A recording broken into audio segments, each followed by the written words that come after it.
Ажлын гүйцэтгэлийн үнэлгээ гэдэг ухтгууныг бидний эргэн тойронд байгаа хүмүүс ихэнхдээ хэн нэгнийг мууг үзэх, шалгах, үнэлэх гэсэн ухтгуунаар авч үздэг.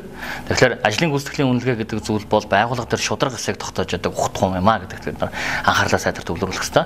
Яагаад гэвэл гүйцэтгэлийг үнэлнэ гэдэг гүйцэтгэл юунаас болоод биелэхгүй байгаа, гүйцэтгэлийн явцад юу хэрэгтэй байгаа, байгууллагын зүгээс, удирдлагын зүгээс юуг анхаарах хэрэгтэй, ажилтны зүгээс ямар ур чадвар дутагдаад байгаа юм бэ гэдэг зүйлийг тодорхойлсноор ажилтнанд ямар нэгэн хариуцлага оноож тэр ажилтнаас хариуцлага тооцохоосоо илүүтэй байгууллагын гүйцэтгэлийг сайжруулахын тулд дараагийн шатны ямар алхмуудыг авах вэ гэдэг тал дээр төвлөрж яадаг ийм ухтгуун байгаа.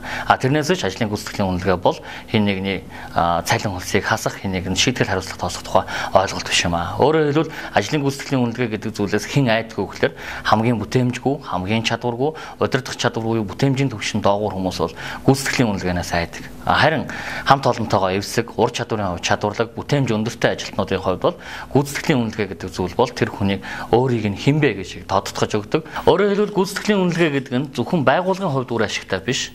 Тухайн ур чадвар бүхий бүтээмж өндөртэй ажилтнанд өөрийн ажлын гүйцэтгэлийг зөв шударгаар үнэлүүлснээр нэмэлт цалин үлсэн дээр нэмэлт бонус, шагнал урамшуул авах баталгаа, үнэлэмж нь албан ёсны болж өгдөгөөрөө чухал зүйл юм а.